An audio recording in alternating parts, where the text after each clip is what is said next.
Hi everyone, welcome back. ये है class 7 subject science का एनुअल एग्जाम का एक सैंपल पेपर। ये क्वेश्चन पेपर का जो टाइमिंग है वो 3 आवर्स है और मैक्सिमम मार्क्स 80 मार्क्स का है।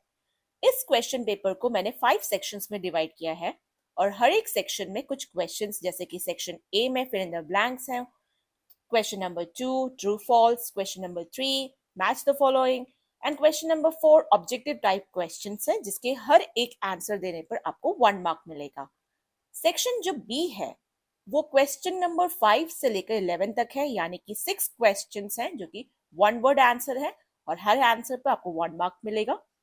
उसी तरह से सेक्शन सी में आपके पास कुछ क्वेश्चंस है, क्वेश्चन नंबर 12 से लेकर 16 वेरी शॉर्ट आंसर, जहां हर एक आंसर पर आपको 2 मार्क्स मिलेंगे। सेक्शन डी में आपके पास कुछ क्वेश्चंस है 17 नंबर से लेकर 20 तक, जहां पर शॉर्ट आंसर क्वेश्चंस है और हर एक आंसर पर आपको 3 मार्क्स मिलेगा। सेक्शन ई है आपका 21 टू 24 क्वेश्चन नंबर, जहां लॉन्ग आंसर क्वेश्चंस है और हर एक आंसर पर 4 मार्क्स है। All questions are compulsory, however internal choices have been provided. हर एक क्वेश्चंस कंपल्सरी है, लेकिन जब चॉइस दे रखी है तो उसके अकॉर्डिंग आप चूज कर सकते हैं। ये एक सैम्पल पेपर है, तो आप इसको सॉल्व कीजिए और फाइंड आउट कीजिए कि आपको कितने आंसर्स आते हैं और कितने मार्क्स मिलते हैं। तो सेक्शन ए है question number 1 fill in the blanks, जहां 10 फिलअप्स है और हर एक फिलअप को फिल करने पर आपको 1 मार्क मिलेगा। तो फर्स्ट है day and night are caused by the earth. Day और नाइट, दिन और रात कैसे होते हैं? अर्थ के रोटेशन के ऊपर डिपेंड करता है, तो यहाँ पर रोटेशन आएगा। The green pigment in leaves is known as. जो लीव्स के अंदर ग्रीन कलर का जो पिगमेंट होता है वो उसको क्या कहते हैं? उसको हम कहते हैं chlorophyll. Most aquatic animals like fish have specialized structures called gills. Aquatic animals, जो पानी में रहने वाले जो एनिमल्स है जैसे कि फिश हुए, उनमें एक स्पेशलाइज स्ट्रक्चर के एक कुछ फीचर्स होते हैं जिसको हम बोलते हैं गिल्स, जिससे वो सांस ले सकते हैं। अगला है the process of heat transfer from the hotter part of an object to the colder part is called. जिस प्रोसेस में हीट ट्रांसफर होता है हॉटर पार्ट से कोल्डर पार्ट की तरफ, तो उसको हम बोलते हैं conduction. The process of surface water seeping through soil and rock is called. जब सरफेस वाटर सॉइल से या रॉक से धीरे धीरे निकलने लग जाता है तो उस सीपिंग, उस प्रोसेस को क्या कहते हैं? उसको बोलते हैं इनफिल्ट्रेशन। अगला है the time taken by the pendulum to complete one oscillation is called x. जब पेंडुलम पूरा एक चक्कर लगा लेती है, एक ऑसिलेशन पूरा कर लेती है, तो उसको हम क्या कहते हैं? उसको हम कहते हैं time period. The digested food is primarily absorbed through the walls of the. जो डाइजेस्टेड फूड है, हमारा जो खाना, पचा हुआ खाना है, वो एब्जॉर्ब कौन से वॉल एब्जॉर्ब करती है बॉडी का? तो वो है स्मॉल इंटेस्टाइन्स की जो वॉल्स होती हैं वो एब्जॉर्ब करती हैं। When the moon fully covers the sun from our view it is called a. जब चंद्रमा हमारे सन के व्यू को पूरी तरह से कवर कर लेता है, यानी कि सन और अर्थ के बीच में जब मून आ जाता है और पूरी तरह से कवर हो जाता है, तो उसको हम कहते हैं टोटल सोलर एक्लिप्स।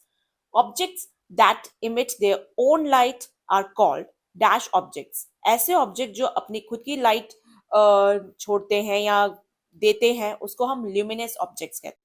अगला है the tube like structure that carries water in plants is called. ऐसा ट्यूब लाइक स्ट्रक्चर जो कि प्लांट्स में पानी को कैरी करता हो, एक जगह से दूसरी जगह ट्रांसपोर्ट करता हो, तो उसको हम बोलते हैं जाइलम। अगला है आपका ट्रू फॉल्स, जहां आपके पास 10 क्वेश्चंस है और हर एक आंसर देने पर आपको 1 मार्क मिलेगा। तो जो पहला ट्रू फॉल्स का क्वेश्चन है वो है an upright image is called erect. जब ऑब्जेक्ट की इमेज जैसी वो है वैसे ही आए, यानी अपराइट इमेज हो, तो हम उसको इरेक्ट करते हैं, यानी सीधी इमेज आती है तो हम उसको इरेक्ट कहते हैं, which is the true statement. Next है heat transfer takes place in solids through convection. जब सॉलिड्स के बीच में हीट ट्रांसफर होता है उसको हम कन्वेक्शन कहते हैं। तो ये फॉल्स स्टेटमेंट है, क्योंकि हीट ट्रांसफर जो सॉलिड्स के बीच में होता है उसको हम कंडक्शन कहते हैं। अगला है grass eating animals such as cows and goats are called ruminants. जो घास खाने वाले जानवर होते हैं जैसे काउस, गोट्स, उनको हम रुमिनेंट्स कहते हैं। तो ये एकदम ट्रू स्टेटमेंट है। अगला है lunar eclipse occurs when the sun comes between the earth and the moon. Lunar eclipse उसको कहते हैं जब सूर्य अर्थ और मून के बीच में आता है। तो ये फॉल्स स्टेटमेंट है, क्योंकि लूनर एक्लिप्स में अर्थ सन और मून के बीच में आती है। तो ये फॉल्स स्टेटमेंट था। अगला है roots are the food factories of a plants. Plants का जो फूड बनाने वाले जो फैक्ट्री यानी इसको फूड फैक्ट्रीज कहते हैं, तो क्या वो रूट्स होते हैं? तो ये फॉल्स स्टेटमेंट है, क्योंकि वो रूट्स नहीं लीव्स होते हैं। लीव्स खाना बनाती हैं।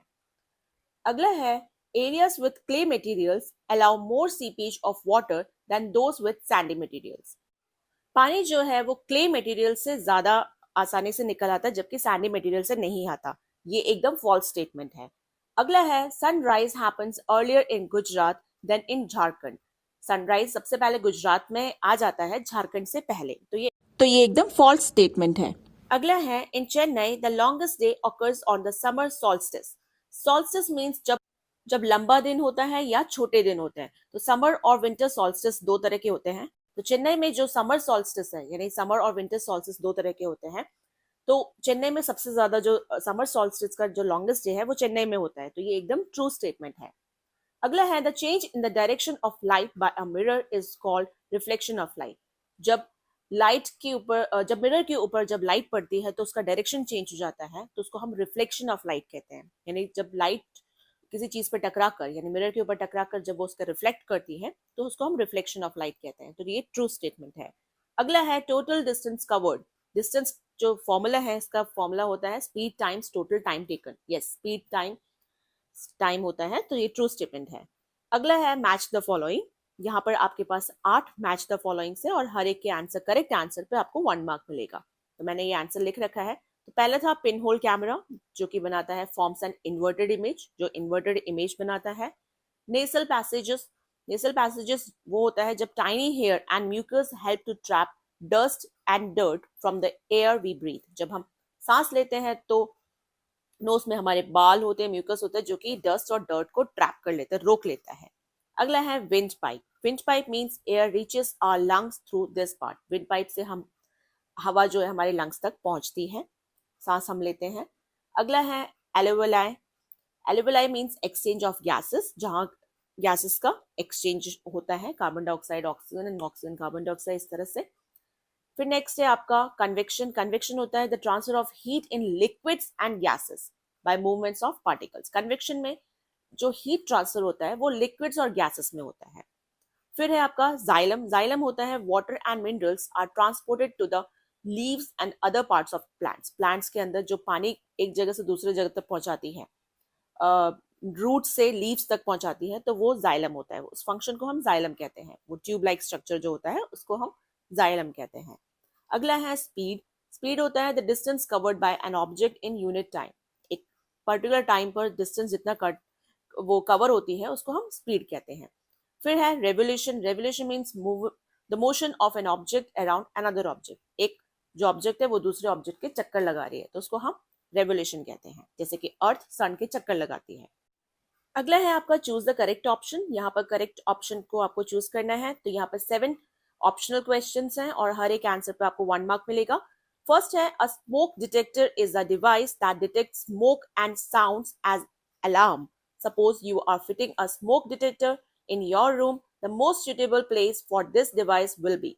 एक स्मोक डिटेक्टर एक डिवाइस है जो कि स्मोक आने पर उसको डिटेक्ट करता है, यानी धुआं आने पर उसको डिटेक्ट करता है और एक साउंड प्रोड्यूस करता है एज एन अलार्म। अगर घर में कहीं फायर आ जाता है, तो स्मोक आ जाता है, तो उसको एक अलार्म के साउंड के थ्रू हमें अलर्ट करता है। तो अगर आपको ये घर में फिट करना है, तो वो कौन से सुटेबल प्लेस, ऐसी कौन सी जगह पर आप इसे फिट करेंगे? तो उसका जो करेक्ट आंसर है ऑन द सीलिंग। सीलिंग पर, छत ऊपर की जो रूफ से अटैच जो होते हैं, वो सीलिंग पर आप उसको कनेक्ट करेंगे, फिट करेंगे। अगला है what is the role of diaphragm in breathing. Breathing में जो डायफ्राम का क्या रोल होता है? तो इसका जो करेक्ट आंसर है वो है to help in inhalation and exhalation. सांस को अंदर लेना और सांस छोड़ना, यही इसका मेन रोल होता है। जो थर्ड ऑप्शन है to help in inhalation and exhalation is the correct answer.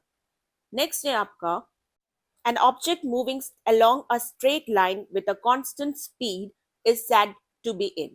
अगर कोई भी ऑब्जेक्ट वो एक ही स्पीड में स्ट्रेट लाइन में यानी सीधी चली जा रही है, तो उस स्पीड को या उसको हम क्या कहेंगे, उस मोशन को क्या कहेंगे?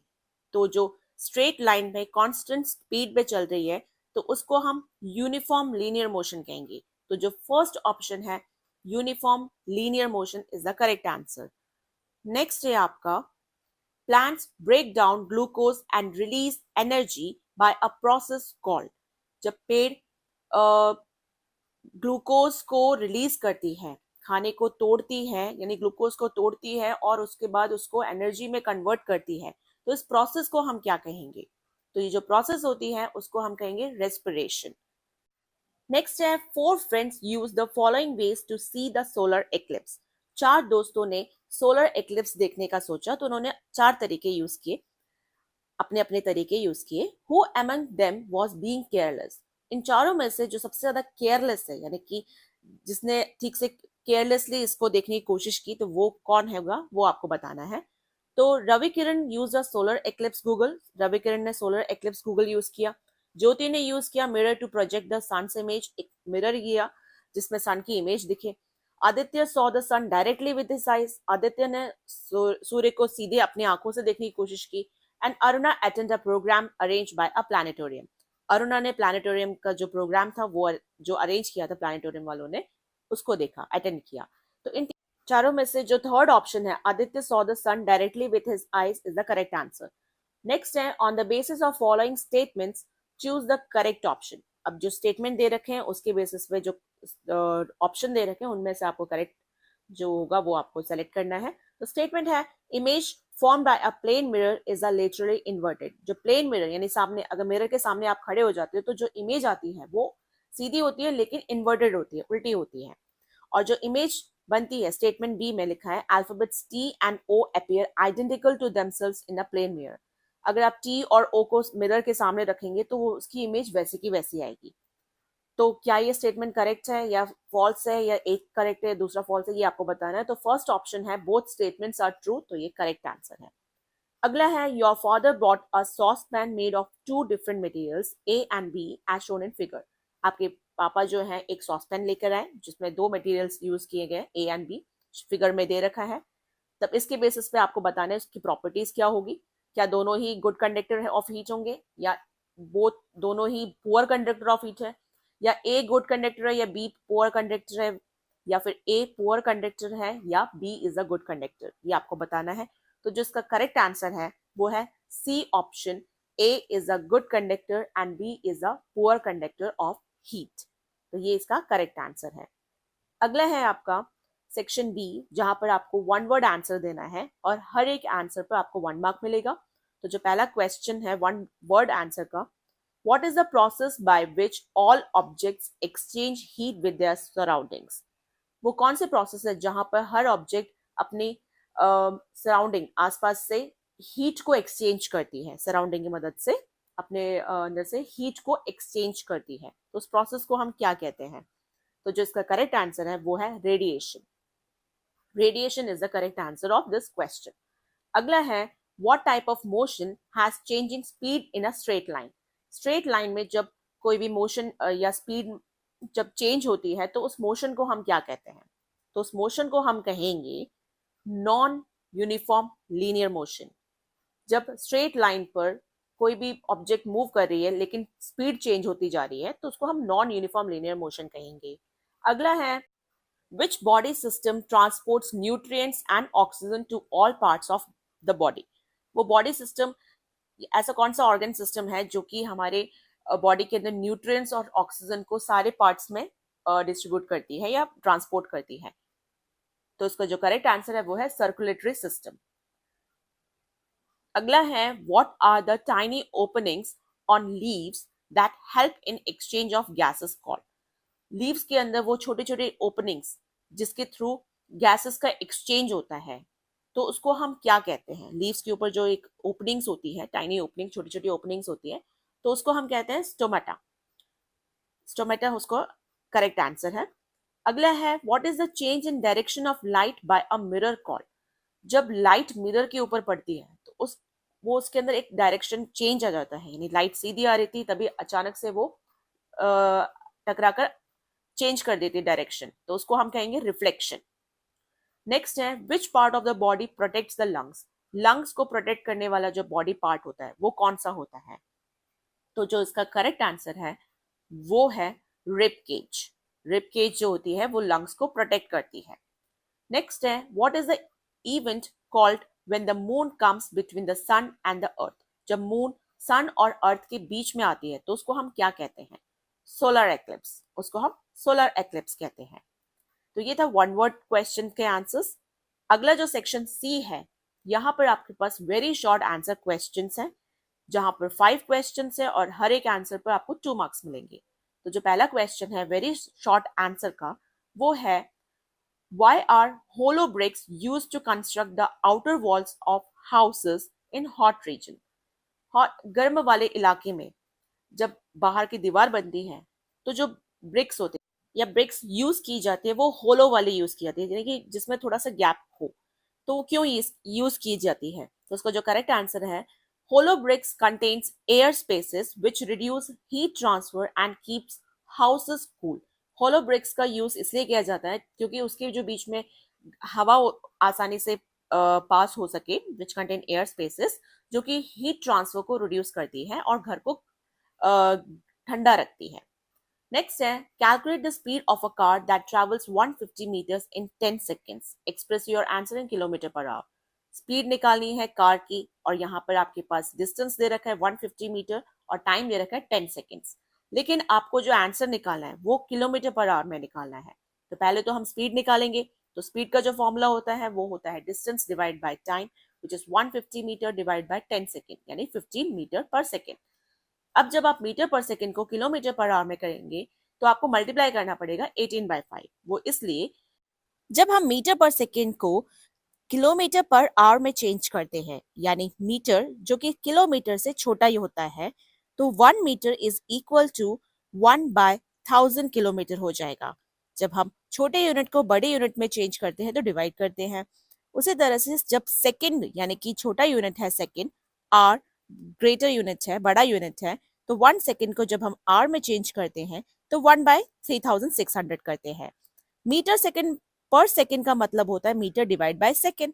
तो उसी तरह से जब हम मीटर को किलोमीटर में चेंज करेंगे तो 1/1000 किलोमीटर लिखेंगे और जब सेकेंड को आर में चेंज करेंगे तो 1/3600 आर हो जाएगा।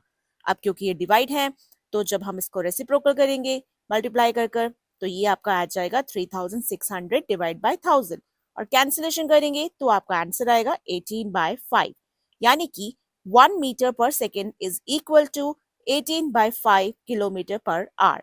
तो इसलिए जब भी हम मीटर पर सेकेंड को किलोमीटर पर आवर में चेंज करेंगे तो मल्टीप्लाई करेंगे 18/5 से। चाहे तो आप कैंसिलेशन कर सकते हैं या 18/5 को डिवाइड करके डेसिमल में 3.6 लाकर फिर आप लिख सकते हैं। तो ये जो फाइनल आंसर हो आपका 54 किलोमीटर पर आवर। यहाँ पर एक चॉइस क्वेश्चन भी है। तो जो चॉइस वाला क्वेश्चन है वो है, which type of motion is more common in daily life, uniform और नॉन यूनिफॉर्म?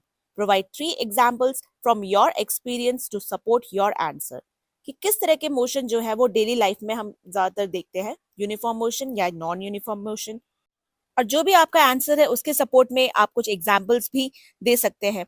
तो जो आंसर है वो है, non uniform motion is more common because things do not move at the same speed.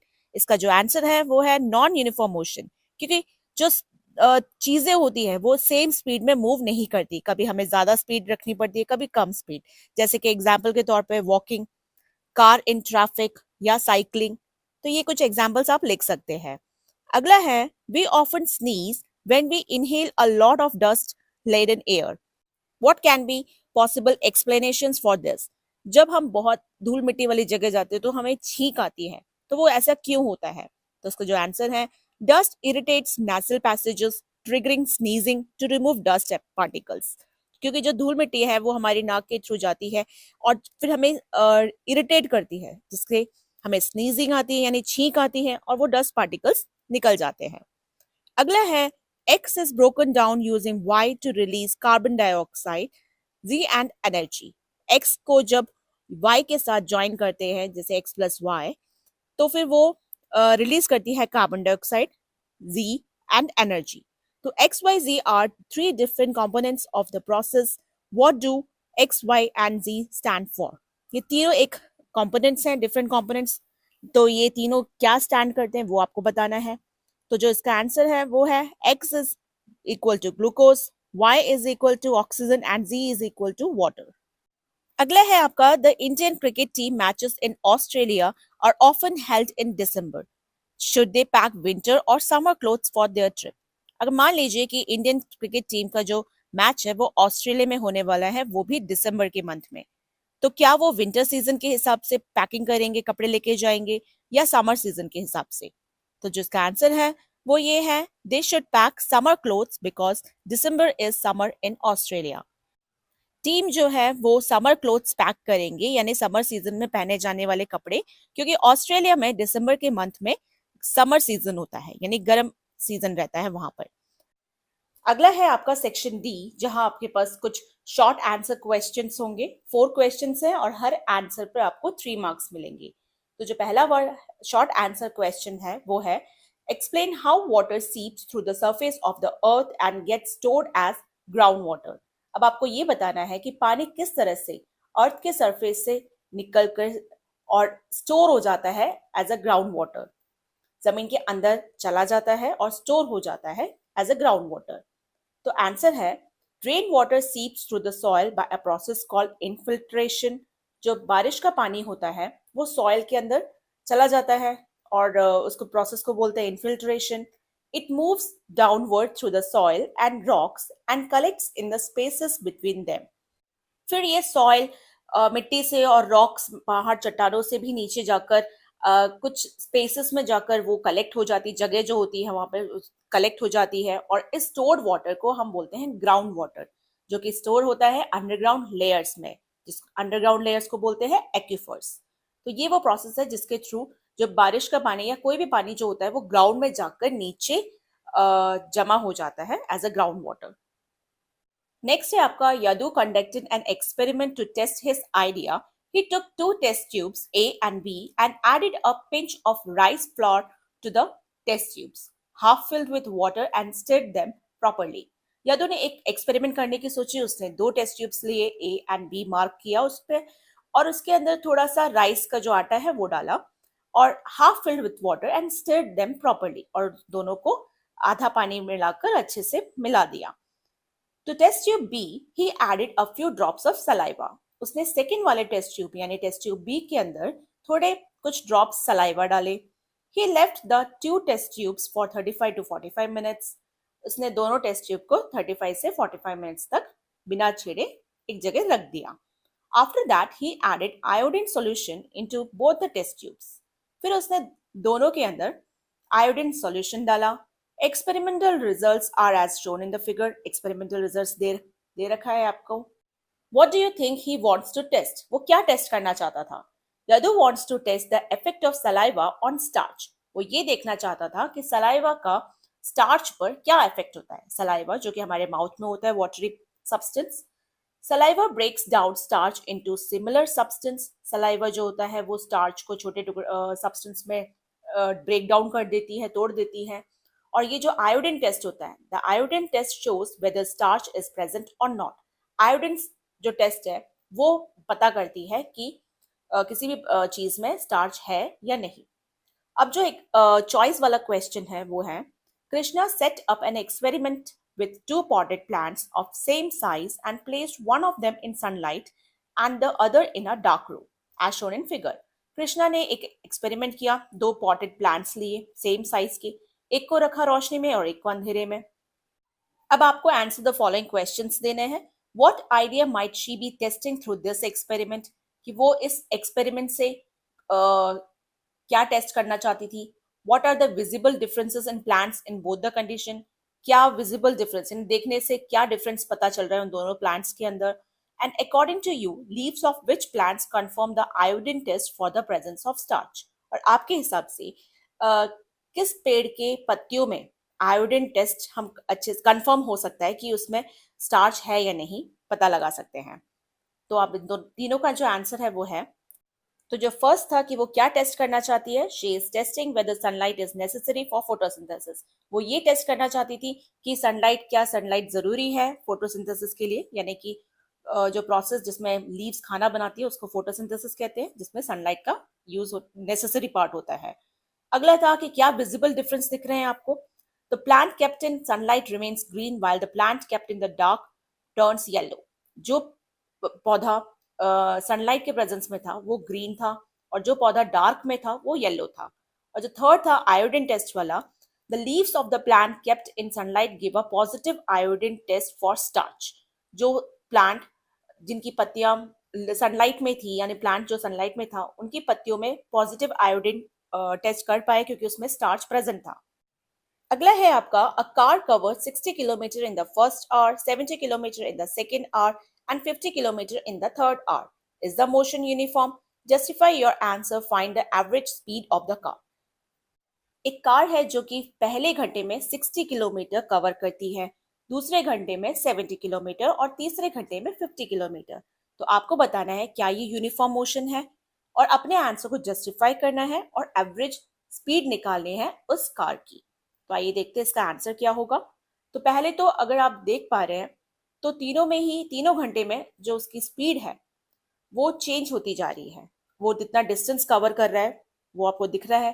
तो ये अनइक्वल डिस्टेंस है। तो since the car is covering unequal distances in equal intervals of time, the motion is non uniform.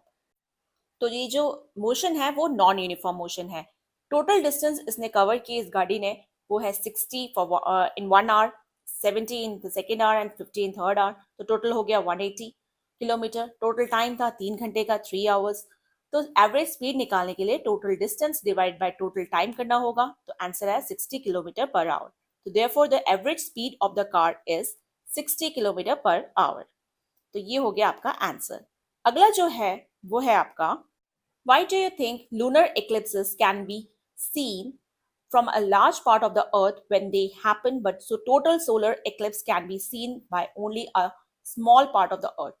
आपको क्यों ऐसा लगता है कि जो लूनर एक्लिप्स होता है वो अर्थ के लार्ज पार्ट में देख सकते हैं, अर्थ से देख सकते हैं, यानी पृथ्वी से अगर हम लूनर एक्लिप्स देखना चाहें तो अच्छे से दिख जाता है, लेकिन जो सोलर एक्लिप्स है वो अर्थ के कुछ ही जगह पर, यानी पृथ्वी में हम कहीं कहीं जगह पर जाकर ही हमें सोलर एक्लिप्स देखने को मिलता है। तो ऐसा क्यों है? Lunar eclipses can be seen from the large part of the earth because the earth's shadow is very large and falls on the moon. Lunar eclipse में जब अर्थ सन और मून के बीच में आती है तो अर्थ की जो शैडो होती है वो बहुत बड़ी होती है मून से, तो वो उसको पूरा कवर कर लेती है और इस वजह से हमें अर्थ से लूनर एक्लिप्स देखने को मिल जाता है। लेकिन a total solar eclipse can be seen only from a small area because the moon's shadow is small and covers only a limited region of the earth. क्योंकि टोटल लूनर सोलर एक्लिप्स में जब moon sun के और earth के बीच में आता है तो मून की शैडो कम होने की वजह से अर्थ की कुछ ही जगहों पर हमें सोलर एक्लिप्स देखने को मिलता है। तो ये आपका आंसर हो गया। अगला चॉइस वाला क्वेश्चन है, तो वो है the moon is much smaller than the sun yet it can block the sun completely from our view during the total solar eclipse, why is it possible? क्योंकि सोलर एक्लिप्स में moon sun और earth के बीच में आता है और moon जो है वो सन से बहुत छोटा है, लेकिन जब टोटल सोलर एक्लिप्स होता है वो सन को पूरी तरह से ब्लॉक कर देता है। ऐसा क्यों होता है? यानी कि हम सन को ठीक से देख नहीं पाते। तो moon can block the sun because it is closer to the earth, क्योंकि मून जो है वो अर्थ के नजदीक है तो वो सन को ब्लॉक कर पाती है। सो ऐसा लगता है कि वो सन को ब्लॉक कर पा रही है बिकॉज ऑफ बहुत क्लोज होने की वजह से। So it appears almost the same size as the sun in the sky. क्योंकि वो नजदीक है इसलिए वो सेम साइज की लगती है, जबकि मून सन से बहुत छोटा है, इवन अर्थ से भी छोटा है इन the sky and cover it completely during a total solar eclipse. और वो सन को कवर कर लेती है, ऐसा कंप्लीटली ब्लॉक कर देती है टोटल सोलर एक्लिप्स के टाइम पर। अगला जो सेक्शन है वो है लॉन्ग आंसर क्वेश्चंस, जहां आपके पास 4 क्वेश्चंस हैं और हर एक आंसर देने पर आपको 4 मार्क्स मिलेंगे। तो लॉन्ग आंसर क्वेश्चन का पहला जो क्वेश्चन है, a vehicle moves along a straight line and covers a distance of 2 kilometre. In the first 500 meter, it moves with the speed of 10 meter per second, and in the next 500 meter, it moves with the speed of 5 meter per second. एक गाड़ी जो कि straight line में जा रही है, उसने 2 kilometre distance cover किया। तो पहले जो 500 मीटर उसने जो कवर किया वो उसकी जो स्पीड थी वो 10 मीटर पर सेकेंड थी, और अगले 500 मीटर के लिए उसकी स्पीड थी 5 metre per second. With what speed should it move the remaining distance so that the journey is complete in 200 seconds? What is the average speed of the vehicle for the entire journey? तो अब आपको ये बताना है कि अब जो बाकी डिस्टेंस है जो 500 एंड 500 यानी 1000 मीटर वो कवर कर चुकी है, तो बाकी जो बचा 2 किलोमीटर में से वो डिस्टेंस वो कितने स्पीड में कंप्लीट करे कि जो कंप्लीट जर्नी हो वो 200 सेकेंड में कंप्लीट हो। And what is the average speed of the vehicle for the entire journey, और एवरेज स्पीड निकालनी है आपको। तो टोटल डिस्टेंस जो उस गाड़ी ने कंप्लीट किया है वो 2 किलोमीटर किया है, यानी कि 2000 मीटर। टोटल टाइम उसको अलॉट है 200 सेकेंड। तो पहला जो 500 मीटर है वो 10 मीटर पर सेकेंड के हिसाब से, स्पीड के हिसाब से कवर किया। तो टाइम उसने कितना लिया, 50 सेकेंड्स, यानी डिस्टेंस डिवाइड बाय स्पीड। और जो अगला 500 मीटर है जो कि डिस्टेंस है और 5 मीटर पर सेकेंड स्पीड है, तो टाइम निकाल लेंगे आप दोनों को डिवाइड कर तो आ गया 100 सेकेंड। क्योंकि टोटल 200 सेकेंड्स आपको दिए गए थे, उस व्हीकल को दिए गए हैं, तो 150 उसने कवर कर लिया, तो बाकी कितना बचा, 50 सेकेंड्स। और डिस्टेंस जो कवर किया उसने वो 1000 मीटर था, तो रिमेनिंग डिस्टेंस कितना हुआ, वो 2000 माइनस 1000 करेंगे तो आपका रिमेनिंग डिस्टेंस आ जाएगा जो कि 1000 मीटर है। और रिमेनिंग टाइम के लिए जैसे मैंने अभी बताया 200 माइनस 150 जो कि 50 सेकेंड हो गया। अब क्योंकि आपके रिमेनिंग्स आ चुके हैं, तो स्पीड कितनी जरूरत है उसको पूरा एंटायर जर्नी को, जो बाकी डिस्टेंस को कंप्लीट करने के लिए स्पीड कितनी जरूरत पड़ेगी, तो उसके लिए distance divide by time 1000 divide by 50, तो 20 मीटर पर सेकेंड। अब एवरेज स्पीड निकालनी है आपको होल जर्नी की, पूरे जर्नी की, तो उसके लिए आप total distance divide by total time करेंगे जो कि हो जाएगा 2000 डिवाइड बाय 200, क्योंकि टोटल डिस्टेंस 2000 था और टोटल टाइम 200 है, तो आंसर हो गया 10 मीटर पर सेकेंड। तो ये था आपका आंसर। अगला है आपका photosynthesis and respiration are essential to maintain balance in nature, discuss. Photosynthesis और रेस्पिरेशन बहुत ही जरूरी पार्ट होता है, एसेंशियल पार्ट है, ताकि नेचर में बैलेंस बना रहे। तो आपको उसको बताना है कैसे। तो photosynthesis and respiration are important processes in nature. In photosynthesis plants make food using sunlight and release oxygen. Photosynthesis जो प्रोसेस है जिसमें पेड़ पौधे खाना बनाते हैं, सनलाइट के प्रेजेंस में वो ऑक्सीजन भी रिलीज करती है। In respiration plants and animals use oxygen to get energy from food and release carbon dioxide. और रेस्पिरेशन जहां प्लांट्स और एनिमल्स ऑक्सीजन यूज करते हैं ताकि खाने में से उसको एनर्जी मिल सके, और कार्बन डाइऑक्साइड रिलीज करते हैं। जब सनलाइट नहीं होती तो प्लांट्स रेस्पिरेशन करते हैं। These two processes depend on each other. ये दो processes एक दूसरे पे dependent हैं. Together they maintain the balance of oxygen and carbon dioxide in nature. इन दोनों की वजह से ही जो नेचर में बैलेंस बना हुआ है ऑक्सीजन और कार्बन डाइऑक्साइड का। अगला है we do not see the shadow on the ground of a bird flying high in the sky. However, the shadow is seen on the ground when the bird soars near the ground. Think and explain why it is so.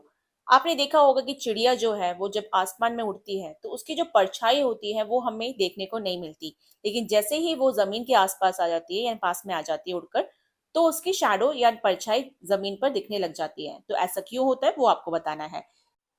तो answer है when a bird is flying high in the sky it is very far from the ground. जब bird होती है वो हवा में ऊंचे आसमान में उड़ती है तो जो जमीन से बहुत दूर होती है, so it's shadow becomes very light and spreads over a large area and we cannot see it. तो जो उसकी shadow होती है वो बहुत ही हल्की धुंधली होती है और वो पूरे एरिया में फैल जाती है। उसकी जो shadow है spreads over the large area and we cannot see it, इसलिए हमें दिखाई नहीं देती। When the bird comes near the ground, its shadow becomes dark and clear. लेकिन जैसे ही वो बर्ड या पक्षी जमीन के नजदीक आती है तो उसकी जो शैडो होती है वो काफी डार्क हो जाती है और क्लियर हो जाता है। Therefore, we can see the shadow when the bird is closer to the ground. इसलिए हम कह सकते हैं कि जो शैडो है बर्ड की, परछाई जो होती है बर्ड की, वो जब जमीन के नजदीक होती है तो हमें अच्छे से दिखाई दे जाती है। तो यही इसका रीजन है। अगला आपके पास चॉइस है, if the earth axis were not tilted with respect to the axis of revolution, explain what would be the effect on seasons.